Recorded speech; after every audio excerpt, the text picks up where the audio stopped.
11, 10, 9, 7, 5, 3, sound 1. But I was like, oh shit, do you see that battle rifle? It looks like a butthole. It's like, what? Oh yeah, you definitely like showed people. You're like, oh yeah, hey, did you see this, bro? Yeah. It's like they want to fuck and we want to watch. Oh yeah, come on. Yeah, I'm totally the Halo tech in this deal, but I can just going down on fucking Halo, riding the Halo dick, just chugging. And then whenever they release the titties away, and Jordan got angry. Oh yeah, if you remove the titties, I get mad. What episode is this? Is this episode 7? Are we on episode 7? Episode 7. Sir. Oh my god! What is the topic of today, Devin? What are we blessing the people's ears with today? We're talking about, I guess, the rise and fall of specific gaming franchises. Because, some shit has gone downhill and some shit has come up. Yeah, you're not wrong. I completely agree with that. Yeah. We talked about this, and we figured we were going to talk about Halo and Destiny 2. So if people have opinions about that, we'd love to hear them in the comments below or whatnot. But we're friends pretty much because of Halo. I met all of the boys that we're all friends with through Halo. So Halo has a huge meaning in my life. But I figure we could start with Halo, and that can branch off into the 343 stuff, and then on how Bungie is now over Destiny for now. and just kind of we want to talk about the rise, we want to talk about the good stuff, and then we kind of want to talk about what's bothering us about the state of it's kind of games in general, but 2 games that we were super into. Personally speaking, I know because these 2 games started our interactions. Like you said, we met everybody through Halo, but then like when we started playing online stuff, it was Destiny. That's whenever me and you were like doing raids and stuff. So like these 2 franchises are a pretty big part of our lives. We wouldn't be doing this podcast if it wasn't for these games. This is true. They would not exist. Yeah, we you did a Halloween video on YouTube that we edited together, or maybe you edited it together and I uploaded it, but it was funny, man. I had Courage the Cowardly Dog sound effects on it and everything. Yeah. In the little lobby, in the tower in Destiny. Yep, you're just scaring people and stuff like that. Because you're a scary guy. You're just absolutely fucking terrifying. I hate it. It was so terrifying. It's good stuff. Oh, yeah. But, no, man, it's, personally speaking, I bitch a lot on stream about the state of Halo and everything else that's going on. I just can't stand where it's at. And people are like, when are you gonna talk about Halo? I'm like, I will. And I'm like, I'm gonna talk about it on the fucking podcast because a video is just gonna be too long, and I'll still probably make a video on it. But, so I mean, stay tuned for the video. Yeah, exactly. Jordan fucking shitting on Halo. Fuck, I will shit on it till the day I die. Because my problem is, man, I would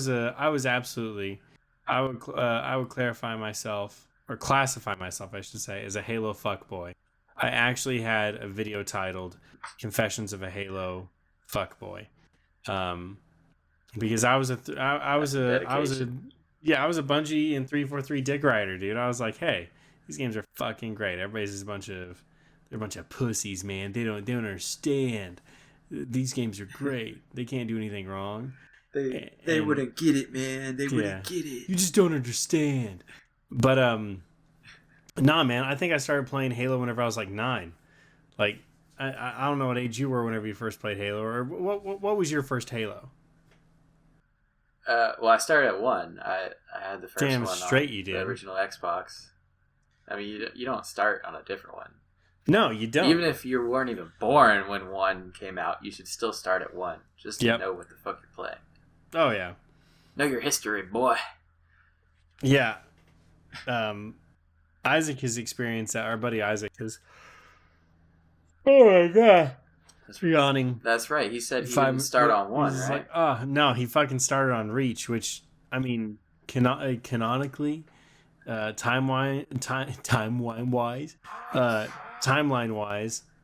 is kind of a cool transition. Universe, Reach was like actually first. Yeah. If my codex are correct, this happened in the light spanning years of no, but it's I start with Halo 1 as well. And some of my best and most favorite gaming moments are from Halo 1. Do you ever do System Link with that? Do you remember System Link back in the day? No, I don't know if I did that. What? Oh, dude. Was it called something else? Okay, man. Is that like a LAN party, basically? It was a LAN party, yeah. Like where you hooked an Ethernet cable into the back of an Xbox into the other Xbox.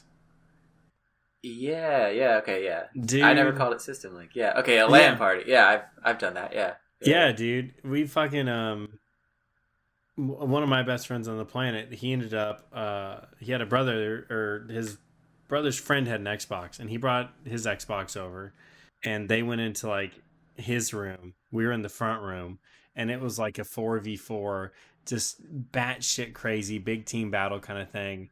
And there was nothing like that back then, man. I mean, you literally had, it was like the N64, and you had the PlayStation 1, and then the fucking PlayStation 2 came out. And the PlayStation 2, I'm going to say was better.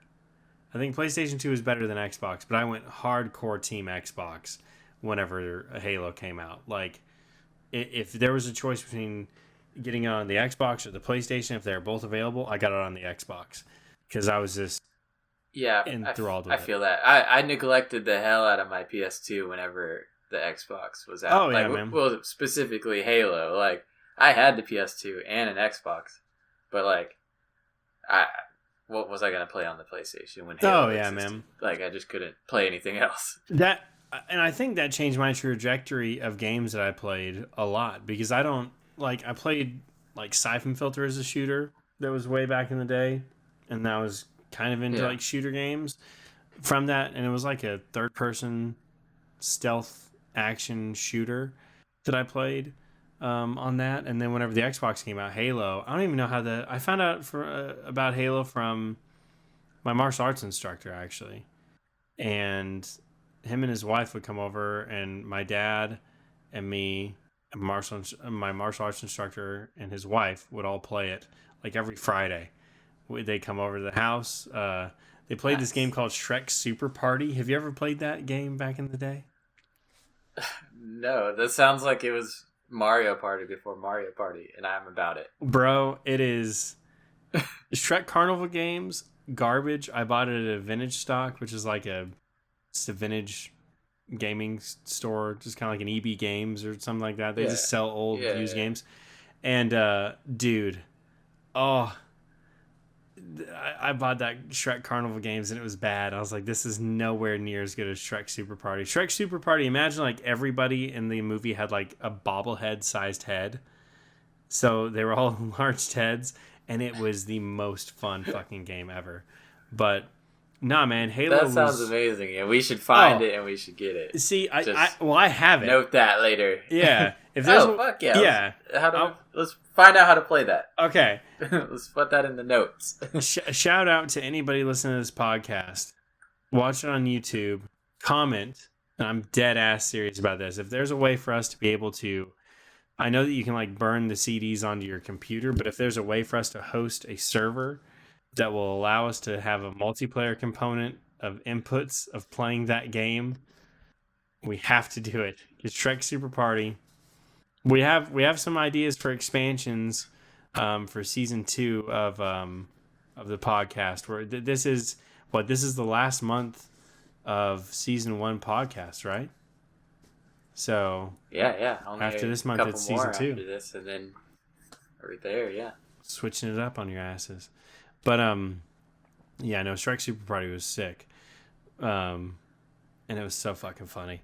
But yeah, no, Halo changed my entire way that I played I play games, dude. Like I know life that game. I had to have had hundreds upon hundreds of hours.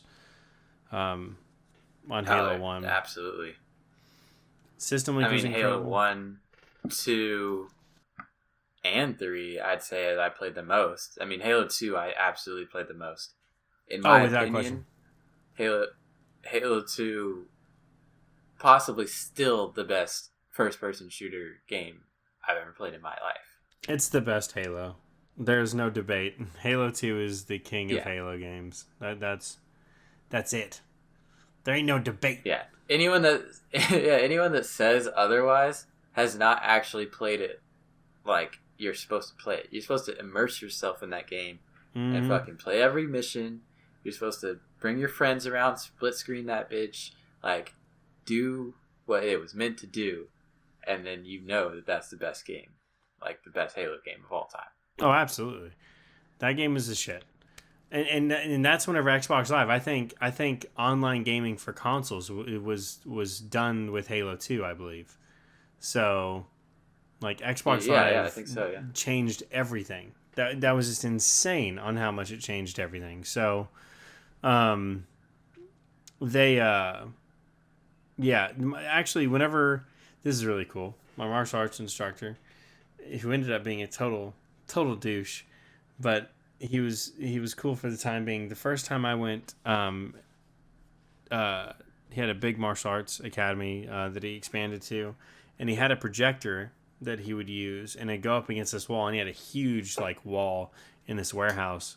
And the first time of me seeing Halo 2 was on the map Ascension, and they were playing it, and I shit you not, they had to have, it had to be at least oh my god, man, it was at least a 30-foot wide screen by probably like 15 feet tall. Like, I mean, it was huge. I mean, you gotta stand up on that bitch. Yeah, so I was like, holy, you can't play sitting down. You gotta be in the game. and they had a surround sound system for their martial arts place, so you literally were surrounded by the guns of everything. I remember that recoil was introduced into that, to where they're like, well, there's a lot of recoil on this, and like the SMGs like move up, like you have to control recoil. Like recoil back in the day was a huge thing. There was like no recoil to guns until like Halo 2, it seems like, you know. So yeah, I mean, there might be a little unknown one before. I mean, Call of Duty might have kind of started doing that around the same time. But Halo 2 is when you really felt it, like, because you could dual wield some shit, and if you don't fucking control that fucking recoil, you're shooting at the fucking sky. Like, it's done. It is done. But yeah, before that game came out, I still go ahead. I was just saying, and the variety of weapons had different recoil. I don't know. It's just, that sounds so fucking basic right now because of the games we have now. Yeah, dude. But that was first, you know? That was first when that shit was happening. Oh, it was fucking nuts, man. I mean, literally, there was stuff that now is taken for granted where it just didn't exist when we were playing games. So, yeah, that was a really crazy way to experience that game. Like literally picking up the controller, hearing that bass boomed fucking SMG dual wielding thing, feeling it like reach up towards the sky. And like every Friday night, man, it was at the gym playing that on four person co-op or split screen multiplayer, and just playing the shit out of it, man. I mean, playing Lockout, doing all that good stuff. So I logged a lot of hours into Halo 2. I can almost verbatim quote all of the lines in Halo 2. Just even the combat dialogue, whenever they queue up stuff, I'm like, I'm pretty sure I can too, Yeah. Yeah, I know what happens whenever you like betray your people in certain parts of the level. What was that level where you were like going through the town that was like basically destroyed? If you kill all your people, you can't kill Johnson, obviously. And then Johnson fucking hunts you. Oh yeah. Bro, so if you do that shit on Legendary, he's taking your ass out. You gotta run through the rest of the level. Oh yeah, man. It's almost impossible. I remember talking to JJ about something, and I was literally talking about like whenever they. What was it? Yeah. I guess I shouldn't say his last name, but that's all good. I was like, beep. But I was like, but no, he Yeah, we were talking about it, and I was talking about whenever they, like, latch on to Cairo Station. I'm like, oh, they're like standard formation, little bastards up front, and he's like, yeah, big ones in back. I'm like, fuck yeah, like we all know Live Halo 2 Yeah. so much we could just quote it. It was perfect. But whenever Halo 3 came out, that was huge for me because Xbox Live was rocking. Um, it was massive. I actually got the Legendary Edition of Halo 3 before I even had an Xbox 360. So and I Was didn't have Halo 3 the first one to go to the 360? Or? Yeah, it was Halo 3. Yeah. Yeah, that was the first one to go to 360. Yeah. So it was a next generation deal. Yeah. It was insane. You had full blown Xbox Live craziness. And that's where I met all of our friends, man, which is crazy. So I owe a lot of my friendships to Halo 3, which is just fucking nuts, man. But Halo 3 introduced Forge. Yeah. There were custom games. I had to have thousands of hours into that game. I no-lifed it. I mean, there's no way I didn't have thousands of hours into that game. Hell yeah, bro. Forge was that shit. Because, like, it was... I don't want to say it, Halo kept doing all these things first, but it almost seems like they did. Oh, like, yeah. I don't know what other game did customization like that, you know? No. Yeah. Not at the time, at least. I can't recall. Maybe somebody can correct us, but I mean, nothing as widespread as Halo, you know?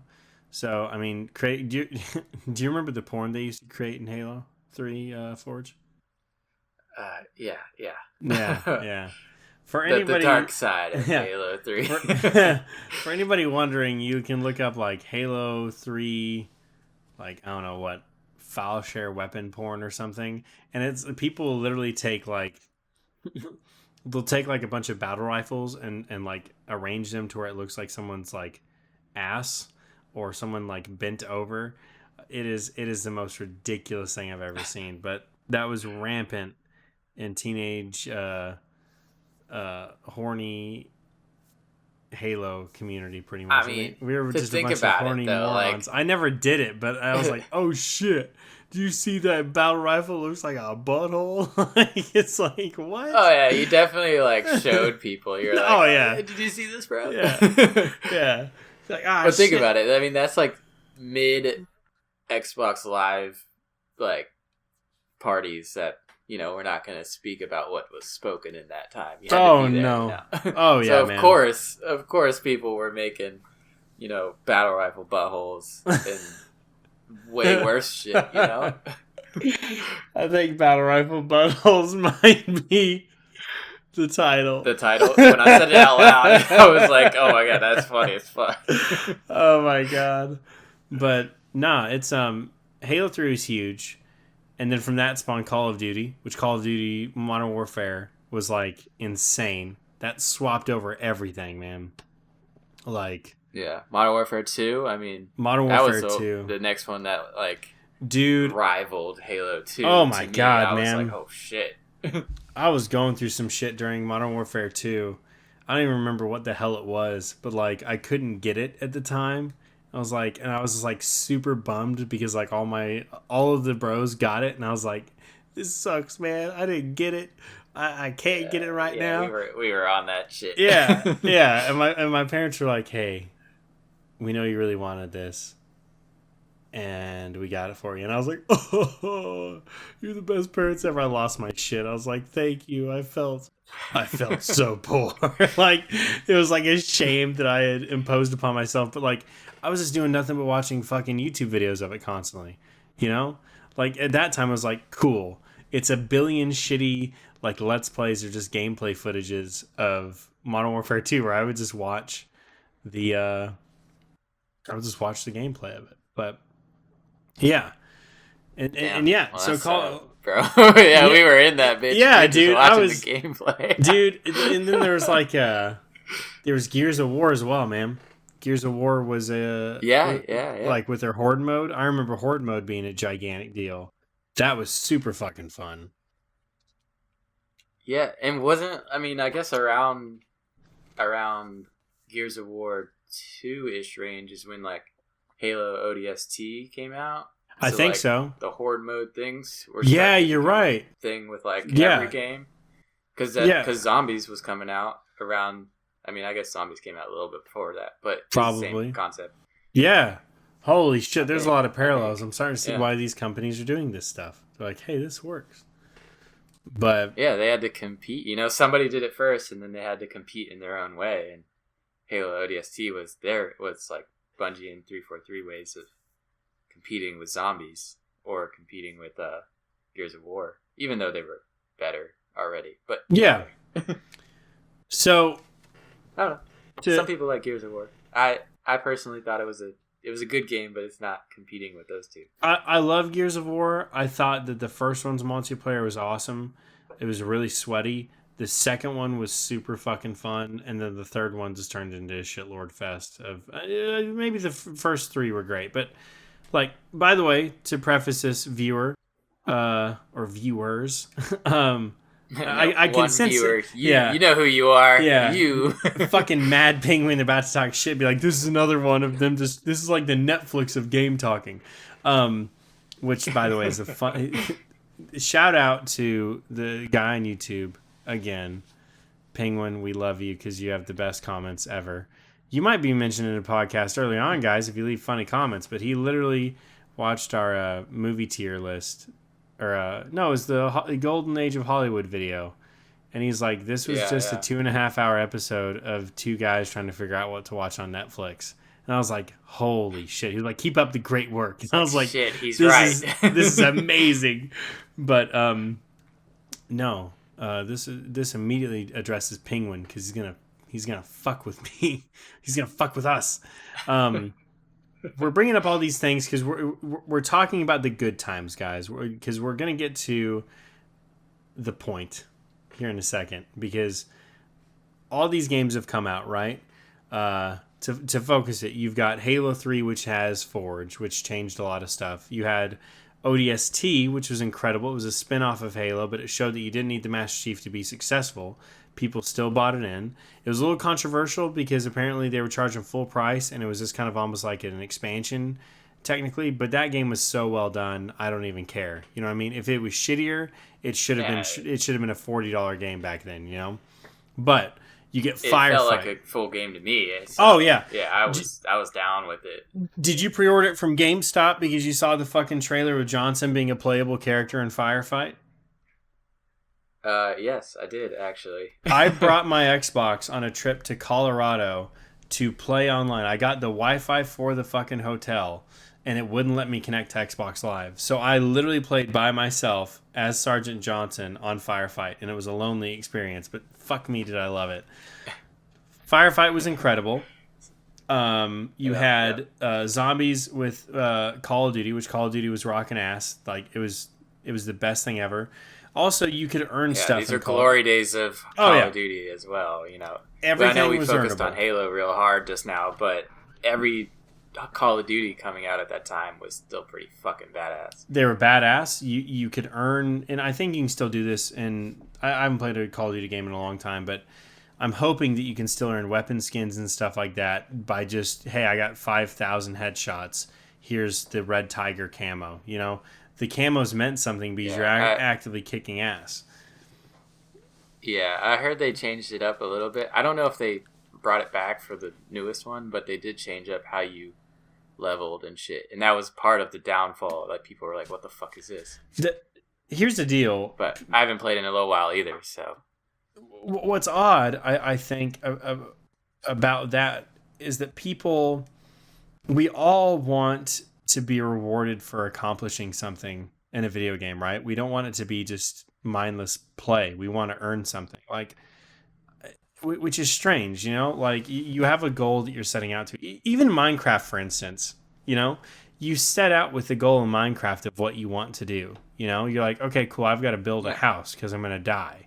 And then you're like, well, hey, I need this. You have a set goal, and you're accomplishing goals. So gaming, in a way, you always have a goal that you're trying to reach. You know what I mean? You're constantly striving to better your experience in a video game. So the second that they remove that from a video game to where you're not earning something for the time and effort that you're putting forward to it, everybody just stops becoming interested. That's like a huge, gigantic problem right now. So... Yeah. And they have a weird thing about doing this, like, they'll either remove it or they'll change how it works. Like, don't, for Call of Duty, for instance, just because they're the biggest culprit of this, they changed it to where it's like, if you are shooting, like, let's say you're trying to upgrade a 1911 or something, and you get like 5-10 headshots with it, it doesn't upgrade that gun. It was like, you have to get that amount of kills with that gun to upgrade this gun, or to put an attachment on this one or something. It didn't make sense anymore, because you're like, no, I want to use the gun that I want to upgrade the gun that I want to upgrade, you know? Mm-hmm. And they just try to shake it up to make it like fresh or new or something, but that's fucking dumb. If something's tried and true, don't fuck up the formula. Just I mean, keep that. There are some things that just shouldn't change. We're beautifully transitioning into like the dark period of all this stuff that we're talking about, right? So you've got firefight, you've got zombies, you've got horde mode. All these prolific series, right? Gears of War isn't nearly as prolific as everything else, but Gears of War is one of the titans at that time of gigantic systems. Maybe not a system seller, but certainly a large audience played Gears of War. You know, it wasn't as big as Halo or Call of Duty, but there was still a subset of people that really enjoyed it. For instance, the gore. I remember watching nothing but horde videos on YouTube leading up to Gears of War 2's release. Midnight release happens. Blockbuster's closed. I didn't pre-order it from GameStop for some reason because I think they were sold out. I call up Blockbuster in the morning. They don't have the stuff yet. And the dude apologizes. The dude at Blockbuster goes... The stuff. Like, it's fucking drugs. Yeah. Like, they don't have the stuff You don't have the stuff. He feels so bad about not having some of the pre-order things or the copy yet that he goes over to fucking GameStop. He grabs the pre-order launch night goodies of like skins and shit that you got for showing up in line at midnight, brought them back and included them with my special edition steel case of fucking Gears of War. So this Blockbuster employee, shout out to you, Blockbuster employee. Blockbuster should still be around. That dude's awesome. I hope he's in the last one just kicking ass. But he's a fucking homie. That's crazy. It was fucking incredible. The dude did an amazing job. So, but with that, Blockbuster homeboy did me a solid. He did a really cool badass thing. So we've got all those. Halo 3 ODST went into Halo Reach. Halo Reach was a little bit more divisive apparently, but I loved Halo Reach. There were armor abilities and stuff that kind of changed shit up, but it was fucking incredible. I thought it was awesome, you know. It was really fucking fun. I don't remember what came alongside. Let's say that Gears of War 3 came out. That was huge. But it definitely wasn't as good as 2 in my opinion. And then fucking whatever Call of Duty came out. It was just, they were just churning and burning them. Would it be like Black Ops 2? I think Black Ops 2 maybe. Point, yeah, not 3, but it might be like Black Ops 2 or something like that. So yeah, everything's Black good. Ops, first of all. Cool spin to have off. That was really cool. Call of Duty. I thought that was badass. Yeah, I enjoyed it. And then where does that put us, Devin? Okay, that's the golden age. We've hit all those, right? Bungie's doing a great job. They're making the games that we want. That's our rise right there. Yeah, that's a rise. It. Bungie says bye-bye to Halo. They make Halo Reaches the send-off. I'm watching all the videos of it. They literally have AI upgrades out the ass. They can fit more Covenant on the ground more than ever. Their cutscenes are fucking incredible. They send it out with a gigantic bang, just like Johnson told us to do in Halo 3. Yeah. Halo 3 has a huge cliffhanger. Nice call in right there. I like it. Yeah. Halo 3 ends in a massive cliffhanger. You've got Halo Reach, which ties it up in a pretty bow, and Bungie thanks you for all the years that you've supported them. Now, I think Microsoft acquired them after like Halo 1 or Halo 3. There's something around there. I don't remember whenever Microsoft acquired them, but they wanted out of the Microsoft contract. That's a huge gap right there, but okay. Yeah, it's huge. Regardless, Microsoft acquires Bungie, or they acquire Halo, I should say. Bungie is like either contractually bound or whatever. They don't want to make another game. They want to stop with 3. They turn out all this stuff, I guess. And then they move on to Destiny. Okay? Yeah. Here we are, guys. We're at Destiny. Franchise fatigue, in my opinion, is starting to set in with everything. Wouldn't you say? Call of Duty's starting to get lackluster. It's like it comes out every year. Yeah. You know? That's about when, like, not Advanced War, but, like, another Modern Warfare that wasn't the Modern Warfare 3. I don't know. Modern Warfare 3 wasn't nearly as good as Modern Warfare 2. But I don't think... 3 was not bad, though. It wasn't bad. That's not where that wasn't their downfall, in my opinion. Let's see. I think once it got to, like, Advanced Warfare or, like, Infinite or something, was that around that time? I don't know. I'm not sure. So, when did they release this game? 2014. So, oh yeah, that's definitely Xbox games. Xbox games, 2014. Okay. Advanced. Oh fuck, you're right. Oh god. Yeah. Advanced Warfare. Yeah. Okay. However. Okay. Damn. Okay. 343 acquires Halo. Okay. 343 acquires Halo. Hang on, I gotta find this out. Yeah. When did Halo 4 release? I think Halo 4 was 2012. Halo 4 was 2012. Okay. Before we get to 2014, where all this shit starts going downhill, we have dealt without. I said 2012, right? Yeah. Halo 3 releases. Okay, I think it's 2009, right? 2007. Fuck, I see. Everybody tells me it's 2009 for some reason. It's 2007. 2007. Damn, it's a long ass time ago. I'm watching all the trailers for it. Yeah, 2007 happens. You don't know what the fuck happens to Master Chief. The big fucking mic drop moment. This motherfucker is back. He's talking now. He's doing more stuff.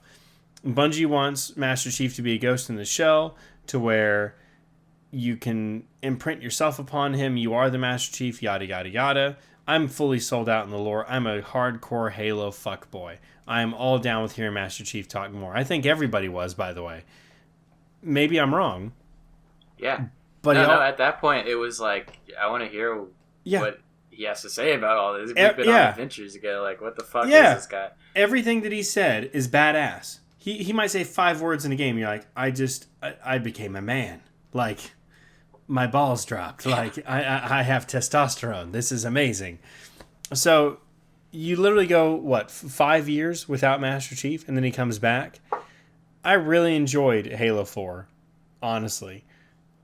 Going back to the multiplayer and looking back at how some of the stuff went, I don't enjoy it as much as I first experienced it. But there's something to be noted about that. What? Storyline was good. Storyline was excellent. Storyline for Halo 4, I thought it was fucking great. That. I thought that maybe they were going to make Cortana human with the way they had that composer thing. I was like, well, if it turns like organic shit into digital shit, why can't it turn digital shit into organic shit? Like, you just going to save Cortana by making her a person now? That'd be cool. That's a bonus for Master Chief. They want to fuck. Like, there's all this like good. There's a good storyline, right? And by the way, can we talk about how hot Cortana is in Halo 4? It's like, they want to fuck and we want to watch. Oh, yeah. Come on. Yeah, I'm totally the Halo cuck in this deal. But Cortana is the absolute hottest in Halo 4. Fucking fight me. Like, you know that people called her fat? I think they... What? Yeah. What? Like fucking dipshits actually called her fat. And I'm like, dude, that's the most naked that AI chick has ever looked. And she's just got a nice body. Like, this is amazing. Like, get the fuck out of here. Yeah, like they did that literally for everyone that's played Halo their entire life. They're like, my god, dude. You wanna see her look good? Come on, we got you. Yeah. And the girl that mocapped her was really pretty. So like, you had a really pretty motion capture thing. They got kind of like an innocence and a sexiness to Cortana that was really, really cool with that. And a vulnerability to Cortana that was really nice. But fucking, because, you know, I like him to be vulnerable. No, but yeah. Watch it. Fuck. The multiplayer for Halo 4 was fucking great in terms of, okay, I loved it whenever it came out. The more I look back at it, I'm like, okay, it was like a Call of Duty clone. It did start to deteriorate, but I liked Halo 4. I'm one of the few that did, but I understand where it stopped being like Halo. However, the armor earning system in that fucking game was incredible. It was the best the series had seen. There was Vernator armor, where if you got 100 assassinations in multiplayer, you got this badass fucking Dead Space looking like armor. I got it legit. Yeah. The last like 10 or 15 kills. It was way more customizable in that. Oh my god, yeah, man. And you could earn it all. Like that was cool. Yeah, you could earn it all too. Earnable. Cool. It was gigantic.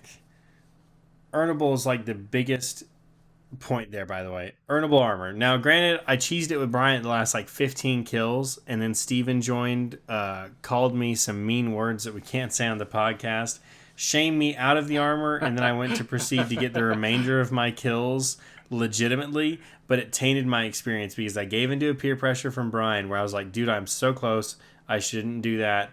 I'm not going to be a bitch. And he's like, who gives a shit? Nobody cares. I'm like, fine. And then I was like, I'm a fucking bitch. So I earned it, but then I stopped using it because I was like, this is lame. So I earned it legit. I did count them and I got it finally. But it was camp with shotgun, get invis, wait for somebody to try to find out if invis is there, assassinate him. It was great. You go from there to 2014.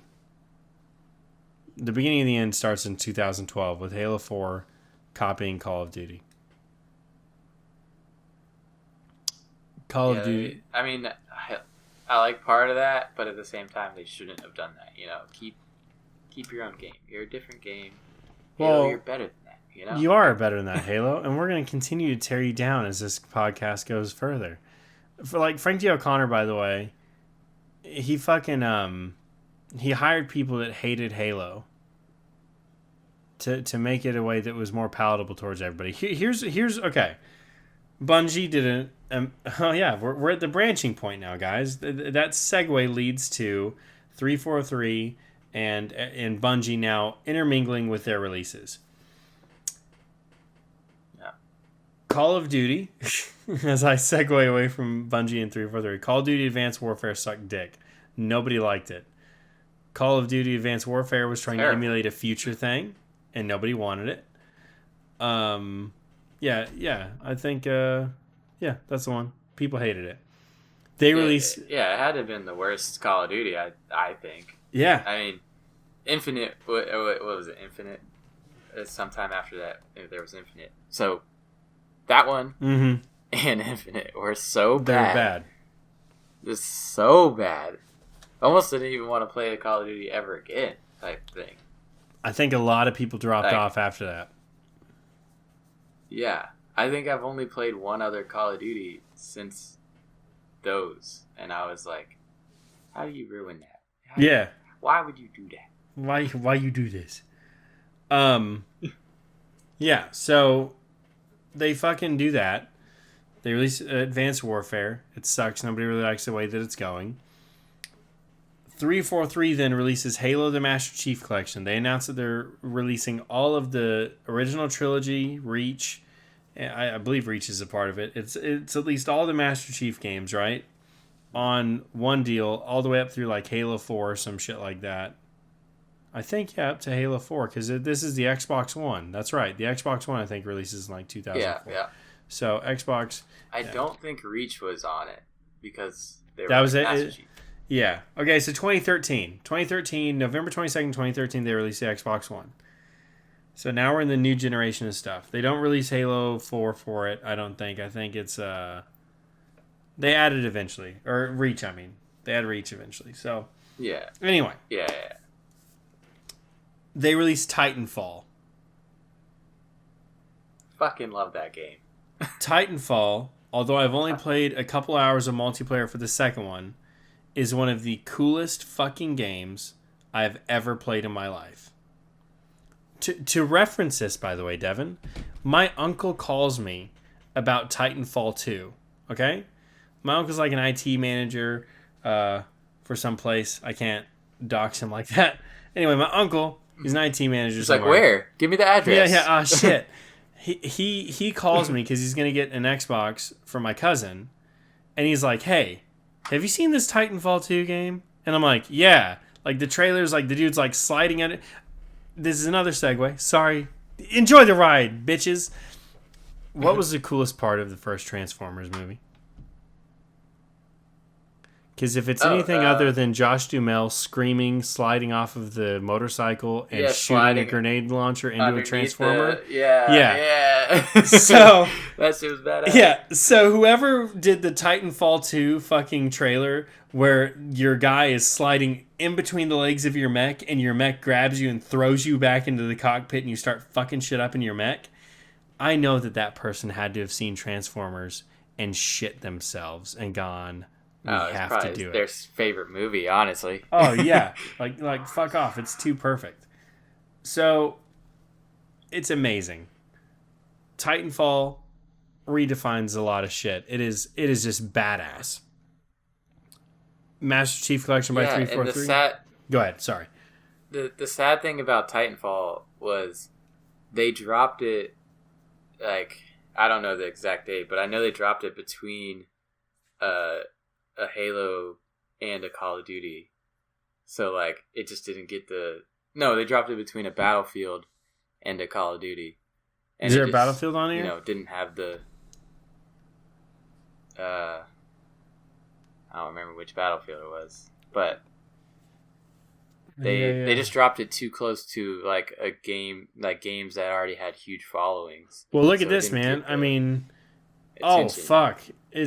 Dude, it was Destiny, Advanced Warfare, and the Master Chief Collection. Yeah, okay, yeah. So maybe not Battlefront, or Battlefield. Yeah, so... But yeah. Anyway, it's like it came across those games. So obviously those games were going to overpower it. Oh, for sure. But the game, Titanfall... And then Titanfall 2, I think, also dropped near one of the other ones, too, like a Destiny 2 or the next Call of Duty or something. They just poor planning of when they were releasing those games. And all of them have to hit in that window of the holiday. So, like, that's another issue, you know? Like, that's like, oh, if you're not shipping in the holidays, that sucks. It's like, people buy fucking games other times of the year. Like, they're less likely to, I bet. But at the same time, like, get over it. Like, there's going to be a game release anyway. But yeah, have a different period. Like, obviously, do your Christmas releases or whatever. Yeah. But just have another period at the beginning half of the year where you drop another set of, like, really cool games. I agree. I totally agree. So... Yeah, so Titanfall just gets, unfortunately, bodied by all this other stuff. Everybody loves it. Everybody thinks it's the coolest fucking thing ever. People still play it. Respawn drops it, pretty much. They tease it, and then they're saying they're not doing anything. They release Apex Legends, which Apex Legends was one of the most fun Battle Royales that I played. I saw it. I found out about it the day that it released, like a couple hours before it went live. Told everybody I knew about it. And then downloaded it that day and played a fuckload of it. And it was fun. It was basically Titanfall 2 Battle Royale. Super cool. Unfortunately, that killed Titanfall 3. So... Well, hold on. That's the thing, though.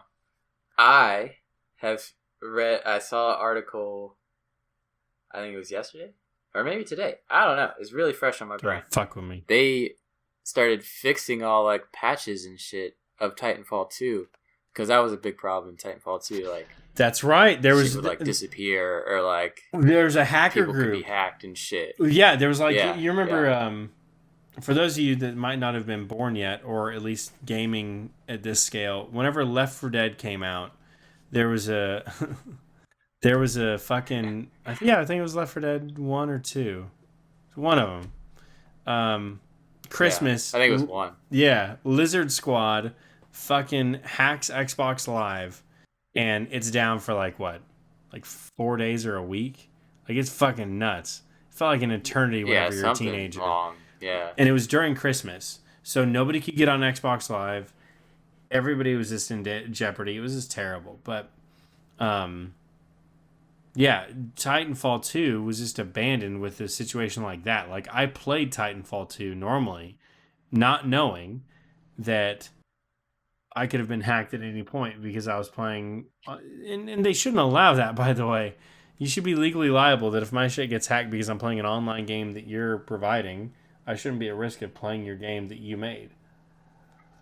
Oh, see, that was their big thing. That's why they kind of, like, they dropped it. They were like, this project didn't make us that much money. We're kind of, like, not very much concerned about Titanfall 2. We're concerned about our other games, like, all their other franchises and their entire system at that point. So they were like, fuck it. Titanfall 2 servers, like, I think they cut them off for, like, a while. I hope so. They eventually reopened them, and then now, like, recently, they fixed all, like, patches, like, they made it, like, legit again, or, like, they made it better, and, like, you can go into the game, and apparently there's, like, Easter eggs that have a bunch of, like, 3s everywhere. So interesting. It's like they're hinting at a third game. I'm all in on a third Titanfall. Yeah, they have a thing on Apex too, where I don't know. I don't play Apex, but they said it was like on some like home screen or some like Easter egg in that, where you had to decode it or something. But somebody decoded it and then made this video, and it was 3 question marks. The first decode was the release date of Titanfall 1. The second one was the release date of Titanfall 2. And the third one was like, it was another date, but it didn't have a year or something. So it was just like, the fuck does that mean? You know? Interesting, yeah. So I think, why would they do that in 3s if they're not at least thinking Oh yeah, they're definitely teasing it. Like, the issue is that like Xbox... It's gotta be. Xbox is like blue balling people so hard. Like they released the Elder Scrolls trailer to show that it's being worked on, but it hasn't been really touched. Fable's trying to come out, but Fable I think is accidentally going to be dog shit probably. It's just, yeah, man, we are going down this rabbit hole of like, holy shit, this is crazy. So 2014, right whenever movies stopped being as good as they used to be a couple of years ago. Now the fucking games are starting to suck too. We get Destiny, okay? Yeah. Destiny is an interesting deal. So, we have gotten a 343 Halo that's divisive that a lot of people dislike. And then we get a highly anticipated game from Bungie that loses Joseph Staten, the writer of fucking Halo, and Marty O'Donnell, the music guy from Halo. So 2 of the key figures of Bungie are gone and totally get fucked over by Bungie. Yeah. Bungie fucks him out of the deal hardcore. Music guy, by the way, the music guy for Halo, he's a goat. He's badass. So well in all of those games. Oh my god, dude. Talk about iconic stuff, man. Unbelievably good.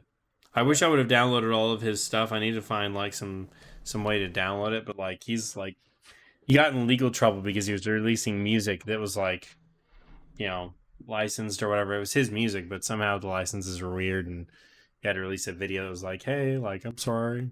It's like, fuck you. But not That's him, dumb. Bungie. But here's the deal. They get rid of the guy that is behind the story in Destiny. Okay? They get rid of him. It's his story. It's his idea. They get rid of him.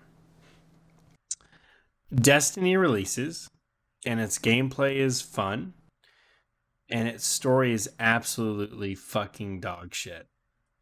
Because they have no idea what the fuck they're doing. They probably have a base outline, but they don't know until they're there, right? So... Yeah. This is even more offensive that all this shit's going on, by the way. 2014 Destiny 1 releases. There's literally a line inside the game whenever you don't know what's going on that somebody goes, I don't have time to explain why I don't have time to explain. This is the beginning of the end, boys, for me. I log in. Yeah. Yeah, it's literally in the first campaign of Destiny 1. Literally the stranger or whatever. You don't even know what the fuck she is forever. She's like, oh, I don't have time to explain why. Yeah. So fucking stupid. They get rid of Peter Dinklage because everybody's like, oh, he sounds like a fucking robot. And they replace him with Nolan North. Or, is that his name? Yeah, that's his name. Jeez. But, the content sucks in terms of story. It doesn't answer any questions. They release a couple more expansions that give you more questions, no answers. And then they release The Taken King, which is like unbelievably fucking good. But it's a reskin of all the enemies you've been fighting thus far. They tease for a really long time that you're going to fight the darkness, and there's a fourth race of alien, right, that you're supposed to be fighting. They still haven't fucking released it. The game series has been out for 10 fucking years, and we've never got it. Now, people might be like, oh, well, they did kind of do some, like, off-the-wall kind of darkness things. No. Fuck you. No. You don't get the pass. There is no pass, okay, at all. See, now it's got me heated, Devin. It's got me fucking heated. Hey, go ahead. Cook. They release... Let them cook. Yeah, let them cook. They fucking release all these expansions for Destiny 1. They release some amazing fucking raids that make the content super fun and addictive. We are all hardcore into Destiny. You're into fucking hardcore Destiny. They released Destiny 2 for no fucking reason. It might have slightly better graphics, but there's literally no point that it should exist. It should have been continuous expansions on Destiny 1. Destiny 1 should have been treated as like a fucking MMO, and you just buy expansions for it. They released a half-assed expansion with the Rise of Iron. It has one of my favorite raids. It's super cool. To get one, you have to learn fucking binary code to unlock some of the weapons. The puzzles in fucking Destiny are the best parts of Destiny. They are what make it so much fun. That being said, it was definitely like refreshing. Like, because, you know, obviously Halo was not good, Call of Duty was not good. It was like there wasn't a true game that you could play with your boys and be like, let's fucking do this. Yeah. Like, it's 10 p.m. Oh, yeah, I'm playing until the fucking sun comes up, boys. I got class at 8 a.m. I'm playing until 7:30. Let's go. Like, that was what Destiny felt like to me. Oh, hell yeah, dude. Like, the second raid that came out for... Let me think. Yeah, I think it was Tell that motherfucker to shut... I'm just playing. But, I know, he's laughing hard as shit. But,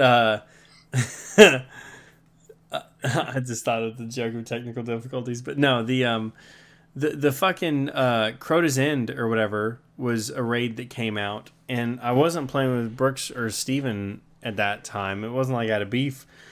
They were just doing other stuff, and I had a group that I was like, I think they were either going to run it without me, or they weren't going to wait, or they just wanted to get after it, and they'd already played a little bit. That's what it was. They didn't wait up for me, like assholes. They played ahead. Because I might have been late or something else. But I was like, I want to go through this blind and figure it out myself.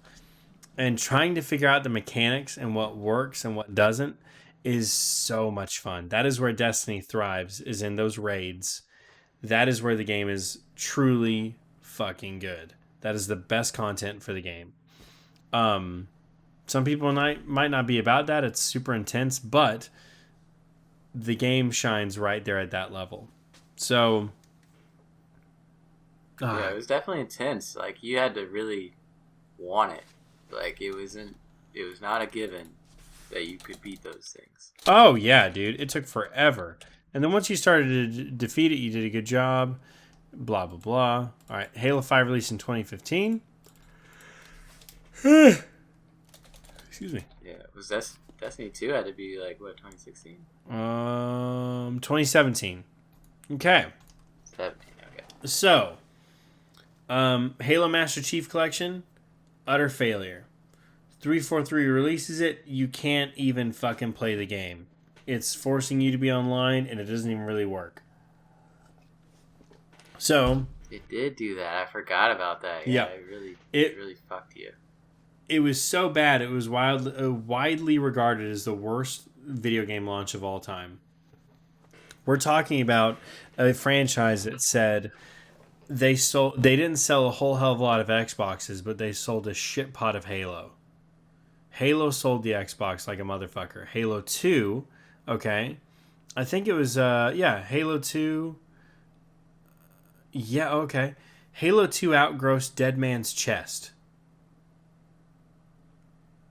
Now, granted, the game's more expensive than a movie ticket, but for a video game back in the day to do better than the second Pirates of the Caribbean movie, which was one of the most anticipated fucking movies of that time, that's massive. Yeah.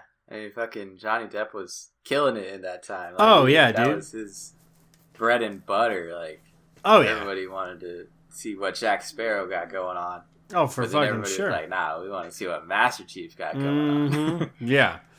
So, it was incredible. Halo 3, whenever it was releasing, my parents were watching G4. There was a literal, 12-hour, programming block of, up to the release of Halo 3.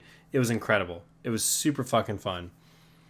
Master Chief Collection. Whatever happened to G4? Sorry. They went out. ADHD moment. No, you're good. They went out of business, and then they revamped it up, and then went out of business again. It's just not big enough. I mean, they just threw on a bunch of fucking reruns of Cops, and then it failed again. It's unfortunate. That's true. That's a lot of Cops. That's a missteps, though. There's some hosts that were just kind of, I don't know, they off-put a lot of people. I didn't watch them, so I can't really speak on it, but I know that if it got preachy, it's like, okay. I remember. Yeah, there were some shitty human beings on that channel for a little while, so I guess I get it. But damn, it sucks. Used to be good. I love G4. G4 is fucking great. We come from a time where G4 had Olivia Munn shove a bunch of hot dogs in her mouth, and then also show how much of a hot dog she could fit in her mouth, and it was like, you know what you're doing, motherfucker. Get out of here. You're just trying to boner bait you're not everyone. Fooling anybody. Yeah. Also, damn, good job. That's a lot of hot dog. But the fucking, it's, so we get through Halo 3. We get to the Master Chief Collection. Halo 4's good. Most people hate it. I love it. Master Chief Collection comes out for the Xbox One. Colossal failure. I don't have an Xbox One for a very, very, very long time. I don't have it until years after Halo 5, actually. Mainly because, this is kind of, I guess, the downfall of gaming to a degree. Not just Halo. We started off with this. Xbox 360, right? Killed it. The PS3 was like $600. It was like $600 or $700 whenever it came out. Everybody was like, "What the fuck?" I remember seeing the price of the PlayStation 3 and going, "How the fuck am I going to afford that? That's a lot of money." And I didn't get it. I skipped it. That was the only system that I've actually skipped. How much? I was like, "Fuck it." The PS3 at launch. How much? I think it was like $600. Yeah, it was $600, dude. Yeah, that's crazy. I mean, that seems crazy to say now because sometimes a PS5 was crazy at launch too. But back then, for it to be $600 is like, nah, bro. Calm down. $400 for the fucking Xbox. Hang on, Xbox 360 Core. Hang on, at launch. Two configurations: the 360, trying to get right Pro Premium price at this Xbox $300. You could get a fucking PlayStation, right?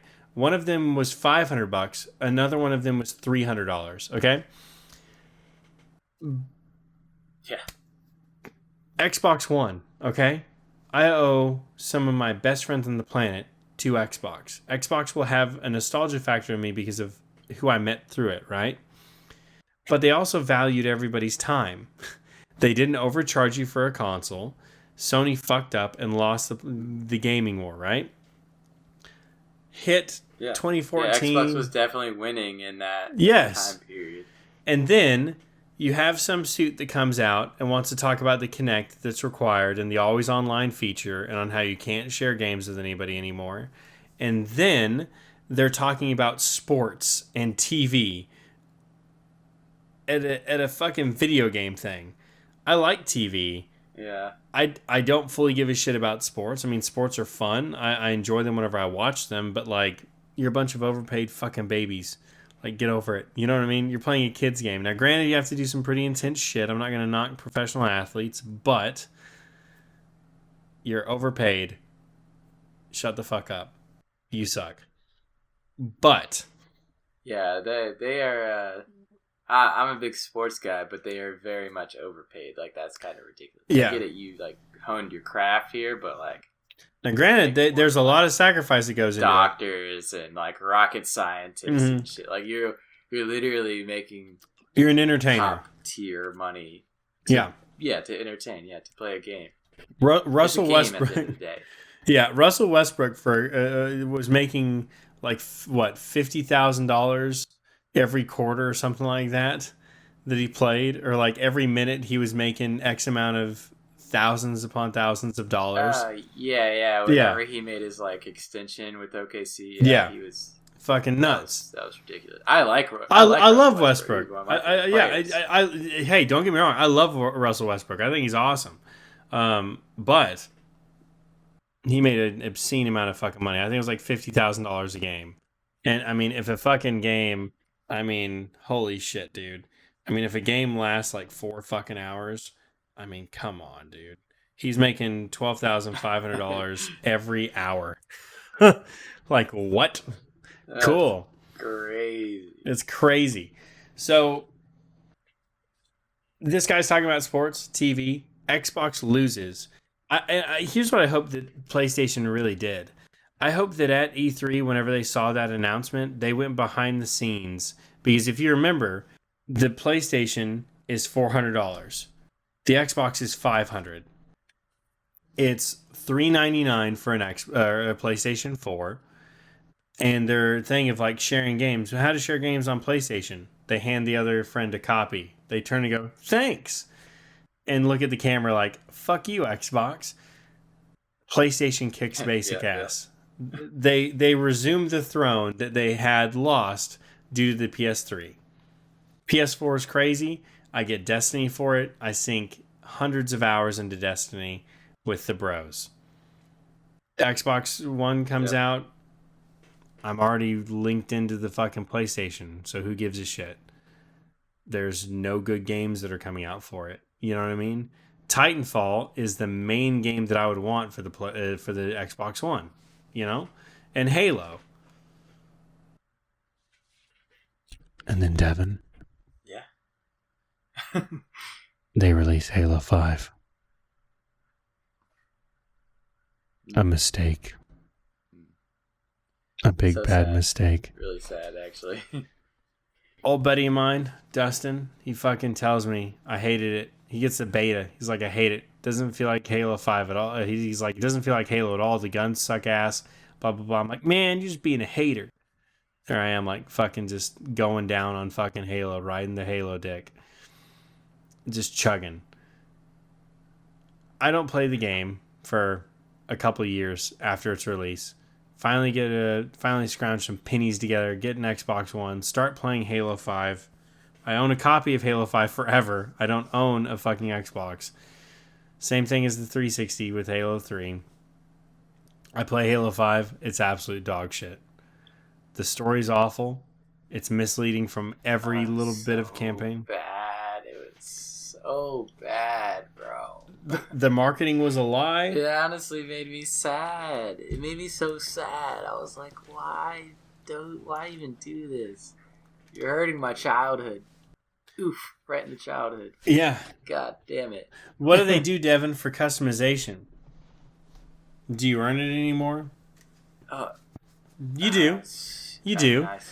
You earn it by earning stupid fucking Spartan points to unlock loot boxes. Yeah. Okay?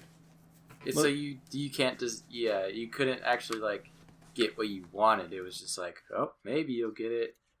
Oh, you didn't get it. Okay, well, on to get more Spartan points to not get it in the next one, or the next one, or the next one. Halo, I hope that you don't come back because of this thing I'm about to tell you. 343, I hope that you put Halo on a hiatus for a long fucking time until we can forget that you guys exist, and then you release a banger. Yeah. Pull a GTA 6 here, you know? Just disappear. Literally take 10 years. Yeah, take 10 years. Make the next Halo. Kill Master Chief. And then we'll talk. Kill Master Chief. Sure, yeah. Fuck it. Fuck him. What else can you really do at this point? Who gives a shit? You've killed Cortana. You've abandoned the campaign that you did. Okay, we're getting ahead of ourselves. Hang on. Yeah, I'm getting too far ahead. Yeah. I'm starting to bitch. See, people are waiting for the crescendo of me losing my shit and like screaming at them. Be like, God dang it, you motherfucker. Halo 5 releases the CQB helmet. Okay? It takes forever for them to add it back. There's fucking helmets in Halo 5 that look like Scrooge McDuck had sex with a Spartan and somehow got his DNA mixed into the Spartan helmet to where it looked like it. Everybody knows what I'm talking about if you've seen it. They released the CQB armor, okay? I see that for Halo 3. I'm chubbing for it. I want it. I get it. For Halo 5, I grind and I roll the blue loot box. There's like a bronze, silver, and gold. I roll the silver because the helmet that I'm going for is a silver rarity. The silver loot box guarantees a silver or higher deal. Okay? It guarantees you that. Yep. Okay? I'm pretty damn sure that's how it works. Quote unquote guarantees. Yeah. I earn every fucking blue piece of armor. Okay? Every single piece of blue armor in the game. Every single fucking one.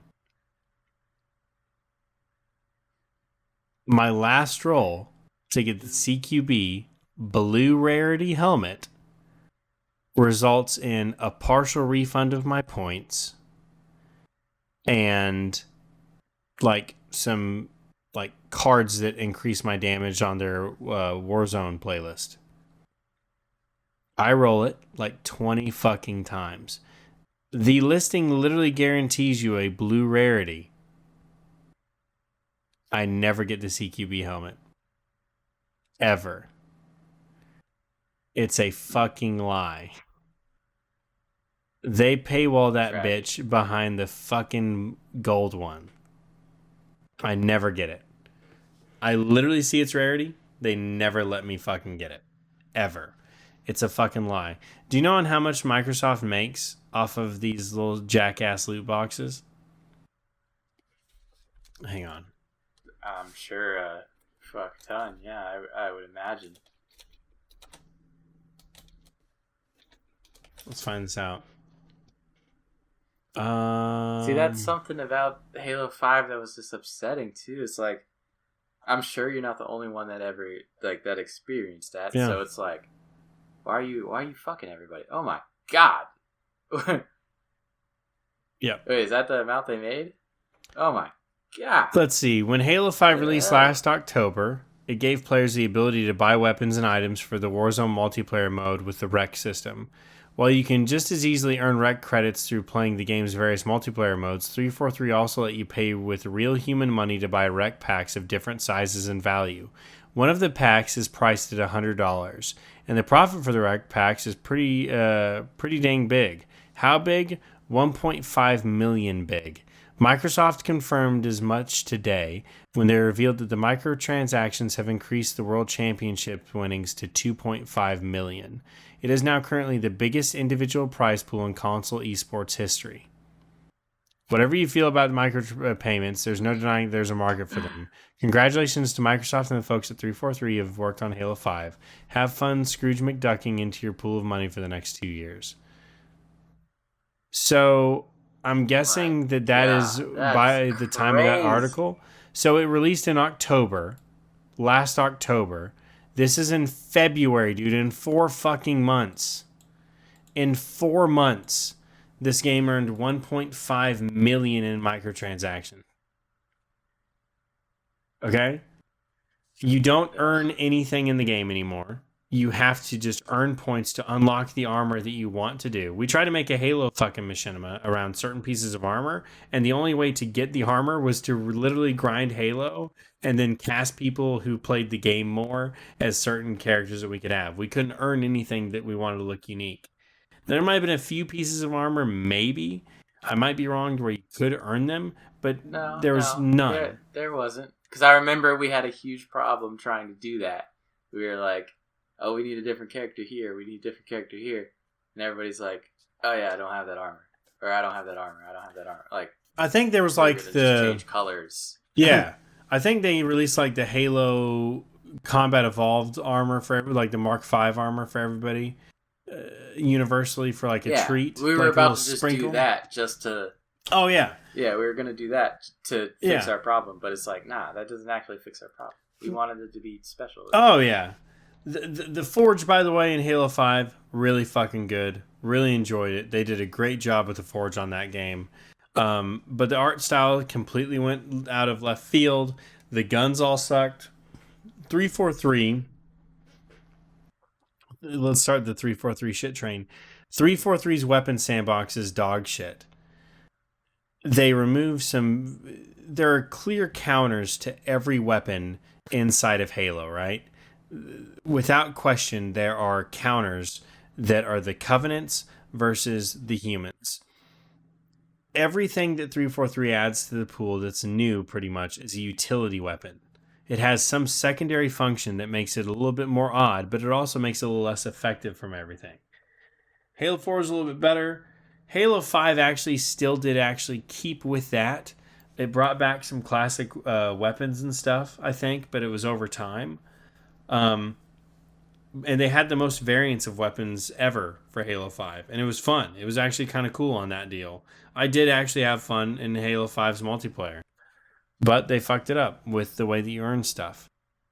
All you had to do was earn points. You didn't earn anything for being good. Like, that's the same thing with Halo 4's multiplayer. Like, the multiplayers were still fun. It's just don't change the way you upgrade things. Like that.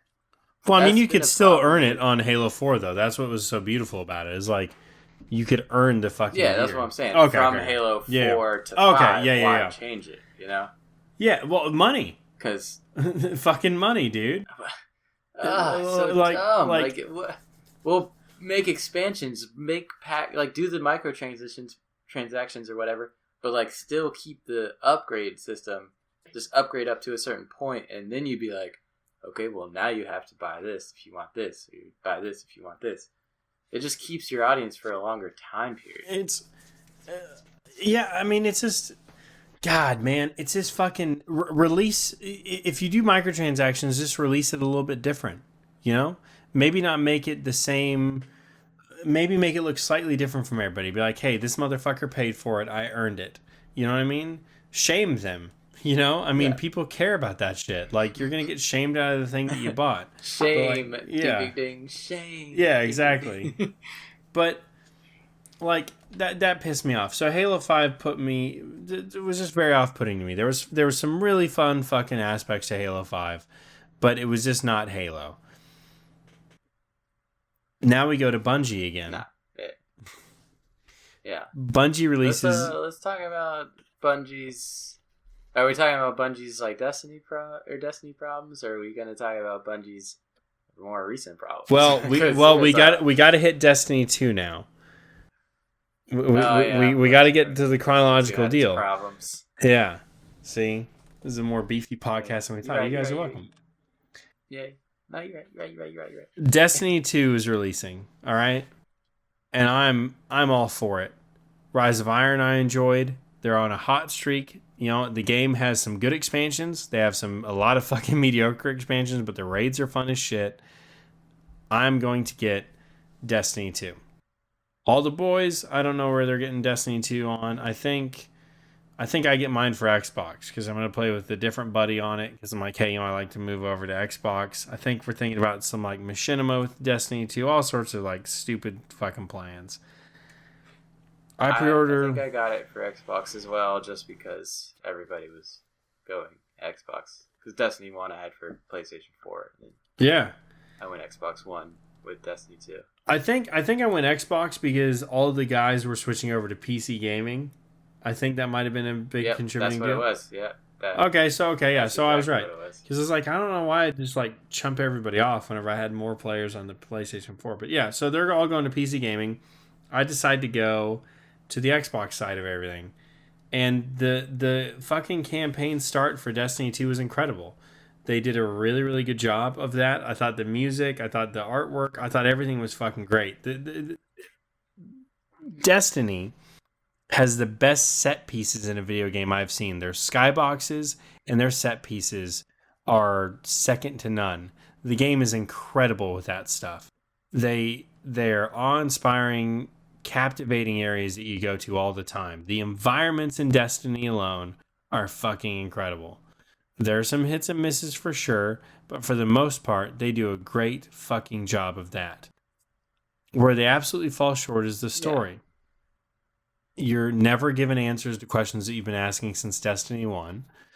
The campaign was actually pretty damn good. The base campaign was good. What happened was the end game, after you beat the campaign, there was nothing. It was a shell of Destiny 1, the game that came before it. And it was much more restrictive. So... yeah, if it could have just answered some questions, it would have been a great game.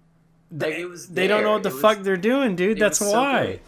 They don't know what the fuck they're doing. That is exactly why they... that is exactly why they're doing what they're doing.